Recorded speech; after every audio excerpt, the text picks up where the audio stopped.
Long night for everybody at Brewerton Speedway this past Friday as a couple of bouts of rain slowed things down, but from what I understood, it was quite the show at Brewerton Speedway as the Empire Super Sprints joined the regular group. This is our friend Todd Root. He just picked up his second career win in a big block. It was 2023 was the other one, correct? Yeah. Yep. So, and you told me to some degree you had a feeling this might be coming. You'd been fast leading up to this. I felt like we've been fast. I mean, on any given night at Brewerton, I mean, you got 10, 12 guys that can win.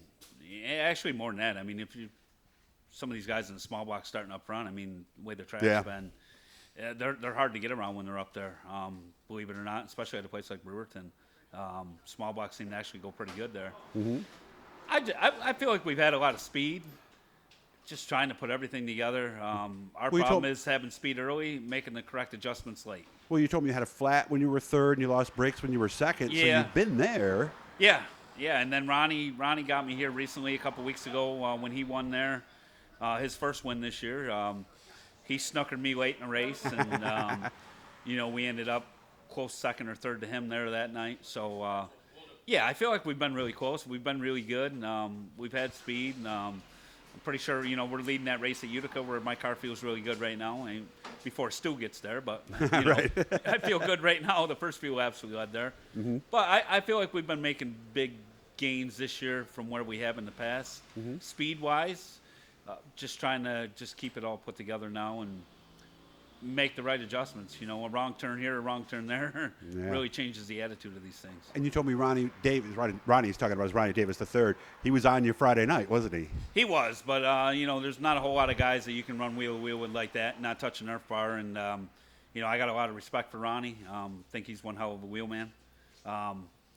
And he's going to run me clean, and I'm going to run him clean. We're going to be hard, but, we're going to race each other hard, but we're going to we got a lot of respect for each other at the end of the day. Was he trying to sweep you on the outside, or was he trying to get under you? It's tough when you're the leader. When I look back through lap times. I actually watched the video a couple times just to see where I could be better. Mm-hmm.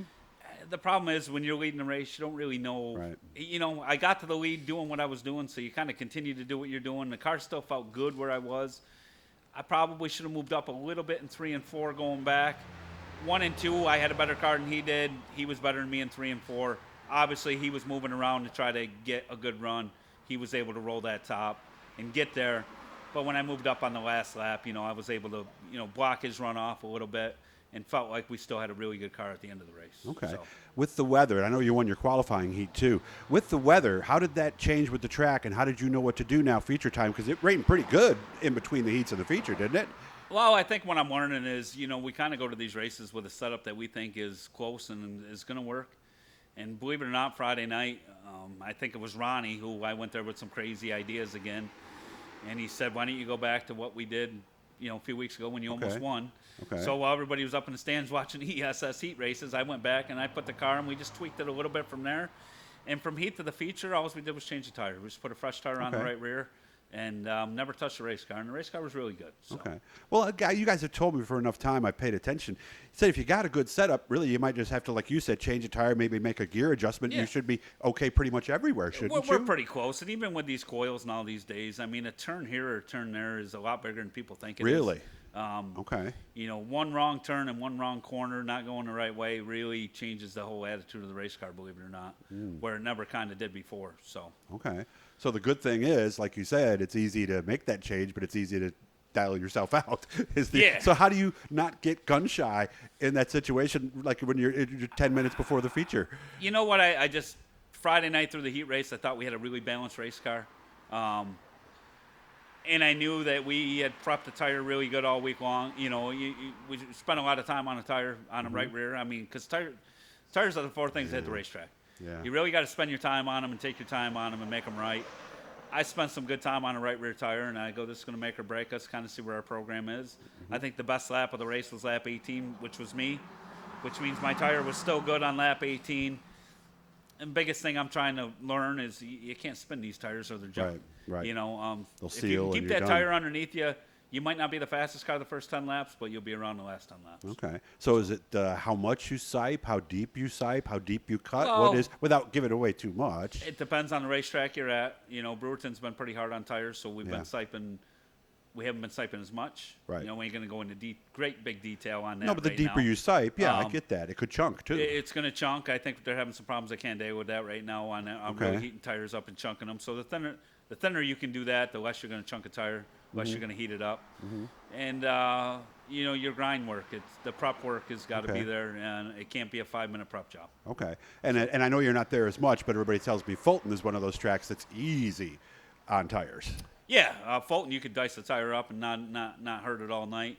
But that necessarily isn't all the answer. You know, siping really isn't what people make it out to think it really what it is. Okay.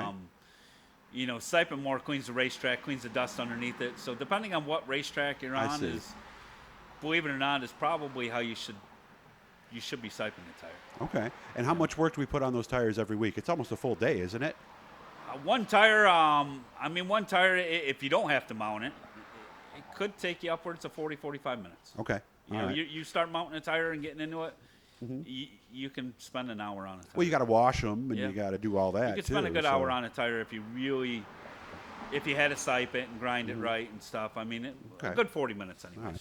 So how good did this feel, man? I mean, it had been 3 years, and you had a motor that you had rebuilt, and you said that thing is really, really a stomping motor right now.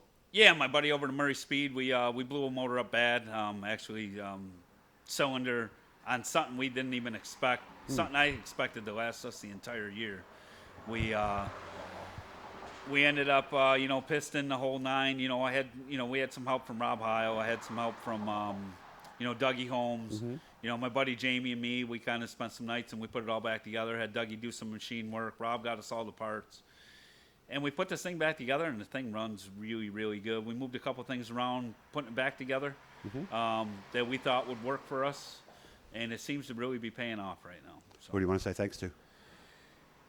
You know, we got to thank FX Caprera still. They're still with me here, still getting us to the track every week with the cool trucks we drive.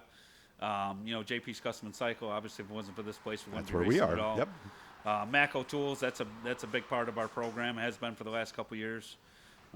That's what keeps us going. That's about it. You know? All right. Of course, your family and everybody that supports you. Yeah, family. You know, guys. Got Brian and Buzz coming to the track with me. My dad's coming to the track with me. Really don't have a lot of help these days at the track, so it's kind of just us three kind of doing it. Yeah.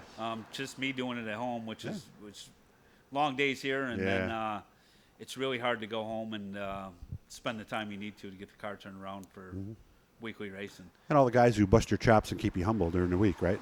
Yeah, like here at the shop, right? These guys here keep me humble. They do that, don't they? They're good at that. They enjoy it, I think. But a lot of guys don't see the big picture on really what goes on behind the scenes to actually make these cars fast. Like, I'm going to be honest with you, we don't really have the time. You know, one of the reasons why we didn't go to Canandaigua last week is just because for somebody like us to turn a car around and work to go race the next day, it doesn't. It's not in the cards. I understand that. Well, I'm happy for you. Good job, man. Thank you. Guys, make sure to subscribe. We're not fully retired, but we're not doing as much as we did, but we had to make sure to come on over and see Todd today. I'm happy for you. Good job, man. Thank you.